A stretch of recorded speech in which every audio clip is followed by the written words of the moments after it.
앞서 보신 대로 약 4,100여 개 이마트24 편의점주 중 상당수가 이마트의 근접 출점 강행에 폐업 위기까지 내몰리고 있다고 합니다. 단지 편의점이 아니라는 이유로 이마트24 인근의 노브랜드 전문점, 또 기업형 슈퍼마켓인 이마트 에브리데이가 줄줄이 문을 열고 있는 상황인 건데요. 자, 이와 관련해 이마트24 점주를 대리해 이마트 본사를 상대로 소송을 진행하고 계신 법무법인 주원의 임현철 변호사를 모시고 자세한 이야기 나눠볼까 합니다. 또 관련 취재를 계속해서 진행하고 있는 보도국의 문다혜 기자도 자리 함께합니다. 두 분 어서 오세요.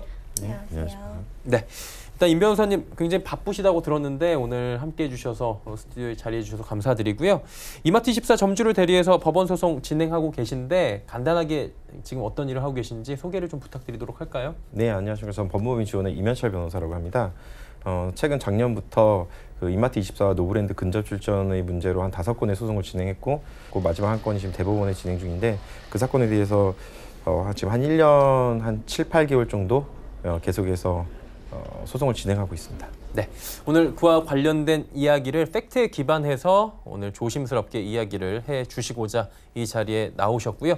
일단 뭐 이 사건을 취재하고 있는 문 기자와 먼저 이야기를 나눠보도록 하겠습니다. 울산에 성남점 사건이 있다고 하는데 어떤 사건인지 먼저 설명을 들어볼까요? 네, 이제 첫 번째 사례가 이마트24 울산 성남점입니다. 예. 점포 바로 앞 건물에 100평짜리 노브랜드 전문점이 하나, 그리고 옆으로 180m 거리에 60평짜리 노브랜드 전문점이 하나, 총 2개의 노브랜드 전문점이 이마트24 편의점 인근에 근접 출점한 사례입니다. 이로 인해서 기존의 이마트24를 이용하던 소비자들이 편의점인 이마트24보다 좀 더 가격이 저렴한 노브랜드 전문점을 더 많이 이용하게 됐고요. 이로 인해서 매출 하락이 실제로 발생하고 있습니다. 울산 성남점의 경우는 이로 인해서 매출이 약 30%나 떨어진 것으로 드러났습니다. 네, 일단 소비자 입장에서만 보자면 근처에 이렇게 몰려 있다면 가성비가 좋고 좀 저렴한 곳으로 가기 마련이고 이로 인해서 결국 매출이 하락했다라는 건데 보니까 2심까지 패소했다고 하더라고요. 대법원까지 갔는데 변호사님 어떤 일이 있었나요? 이 이마트24와 그다음에 노브랜드는 예. 같은 계열회사입니다. 즉 주식회사 이마트24가 이마트24 편의점을 운영하는 것이고 주식회사 이마트가 노브랜드를 운영하고 있습니다. 예. 그렇다면 결국은 하나의 기업 집단에 속하는 곳이 결국 상권 침해를 하는 것인데 이와 관련해서 법률에서 규정이 없는지 있는지가 지금 현재는 논의되고 있는 것입니다. 그렇죠. 그러면 그 가맹 사업을 하면 기본적으로 상권이 있습니다. 가맹 계약서에서 뭐 100m, 200m 이것이 뭐 화장품이 됐든 편의점이 됐든 그 지역이 있는데 그 지역 안에 내가 장사가 잘 돼서 하나를 더 넣고 싶단 말입니다. 그럼 넣을 수 있는 방법이 계약서 때문에 못 넣는데 그렇다면 계열회사를 이용해서 만약 넣는 것이 자유롭다고 하면은 그러면 계열회사를 넣고 그러면 총 그룹의 매출은 올라갈 수 있는 구조거든요. 그래서 그런 거를 막기 위해서 이 법을 만들었다고 저는 생각을 하고 예. 이에 대해서 당연히 1심, 2심을 들어갔는데 이에 대해서 법원 입장에서는 계열회사까지 규율하는 것은 옳지 않다라고 판단을 하는 것 같습니다.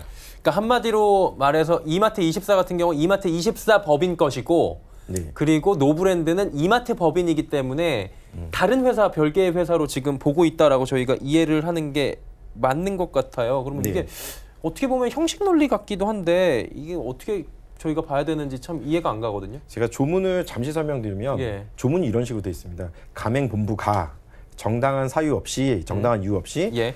그 가맹사업자의 영업지역 안에서 자기 또는 계열회사라고 되어 있거든요. 여기서 계열회사는 문장이 나오긴 나오죠. 그러니까 단어가 나오죠. 계열회사. 자기 또는 계열회사의 그 동일한 업종을 영업을 해서는 아니 된다고 되어 있는 것입니다. 그렇다면 계열회사가 있으니까 계열회사가 그 영업을 하면 안 된다는 것이 저희 입장인 것이죠. 예. 근데 아까 처음에 출발할 때 제가 가맹본부가라고 했지 않습니까? 예. 그러니까 이 주어는 가맹본부가니까 그 책임의 주체는 가맹본부만 진다는 것이죠.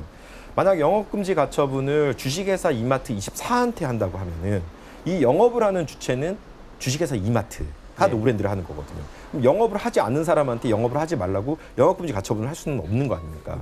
제가 한 것은 그래서 주식회사 이마트한테 노브랜드를 하지 말라고 영업금지 가처분을 넣은 거거든요. 예. 이에 대해서는 계열회사에 대해서는 규율을 하지 않는다는 거예요. 주어가 가맹본부가라고 되어 있으니까. 네네. 그래서 기각이 나오는 거죠. 이 조문에 대해서 판단 자체를 안 하는 거죠. 그러면 이 조문은 만들어서 도대체 어디다 쓰는지. 제가 그래서 이 조문을 만든 국회에서 만들었을 거 아닙니까? 그쵸, 조문은. 그쵸. 네. 그래서 제가 한번 여쭤봤어요. 그 조문을 만들 때 참여하신 분들한테 한 2분 정도에 대해서 한번 그때 질문을 했는데 거기서 나온 말은 이런 거 규율하려고 이거 만든 거 맞다라는 거예요. 예.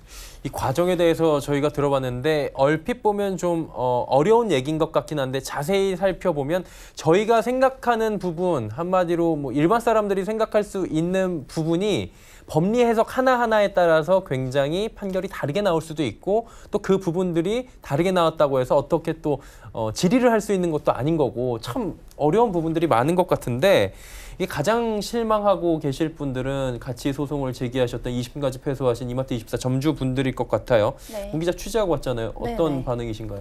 네, 일단 노브랜드 근접 출점으로 인해서 피해를 본 많은 이마트24 점주님들이 계신데요. 사실 이마트24 점주님들이 소송 결과에 대해서 조금 주목을 많이 하고 계셨습니다. 그런데 법원이 사실은 점주 편이 아니고 본사 측에 손을 들어주면서 이마트 본사와 싸움을 포기하는 사례가 좀 덜어 있었습니다. 초기에 이마트 같은 경우에는 점주들에게 폐점 위약금을 물어주고 폐점을 시켜주는 형식을 이어오다가 정작 소송에서 승소를 하자 점주들을 상대로 위약금을 면해주는 합의를 이제는 해주는 합의가 급격히 줄었습니다. 일단은 그 큰 기업과 싸우다 보니까 지쳐서 포기하시는 분들도 지금 생기고 있다라는 부분인 것 같은데 일단 노브랜드 이야기가 저희가 하고 있는 것 같은데 SSM이라고 하죠. 이마트 에브리데이 여기도 사실은 뭐 같은 회사인데 여기 근접 출점 문제도 굉장히 심각하다 뭐 이런 얘기들이 있었어요. 이마트 에브리데이에서 파는 것이 더 문제가 될 수 있는 파트가 분명히 있는 게 이마트 에브리데이 그 문제되는 곳 같은 경우는 담배를 현재 판매하고 있거든요. 예. 담배 매출이 상당히 이제 두 업태에서 문제가 되고 있습니다. 동일한 업종 판단하는데 이마트 에브리데이가 만약에 여기에 들어왔을 때 문제가 된다라는 거는 어떤 파트가 문제가 되냐면 아까 말씀하셨듯이 이거는 SSM이잖아요. 예. 네.과 과연 그 편의점하고 동일한 업종으로 판단할 것인지가 문제인 거죠. 자, 그렇다면 이제 뭐 차치하고 대법원 판결이 남아 있는 상황인 겁니다. 경제적인 약자라고 할 수 있어요. 이마트24 점주분들이나 뭐 이런 분들 같은 경우에는. 그러니까 사실 저희 입장에서는 좀 이런 판결들은 좀 전향적인 판결이 기대가 된다라고 할 수도 있는데 법리 해석이나 이런 것들은 좀 잘 따져봐야 되는 거잖아요.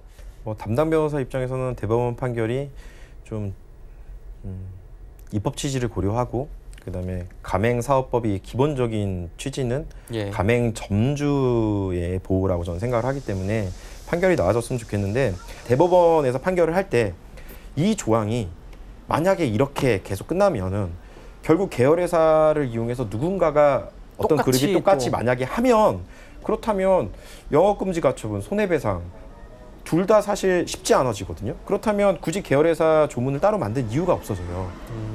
그러면 결국은 공은 잘못 만든 국회로 넘어가게 되는데 그럼 그 사이 입법 공백이라는 게 저희가 발생하잖아요. 법원이 만약에 이걸 못 받아들이면 국회가 해결하면 되지 않을까라고 생각을 합니다.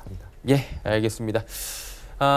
요즘에 이슈가 되고 있는 이마트24와 노브랜드 간의 근접 출점 사건, 이 사건을 맡고 계신 임현철 변호사 그리고 취재하고 있는 문다혜 기자와 함께했습니다. 두 분 고맙습니다. 네, 감사합니다. 감사합니다.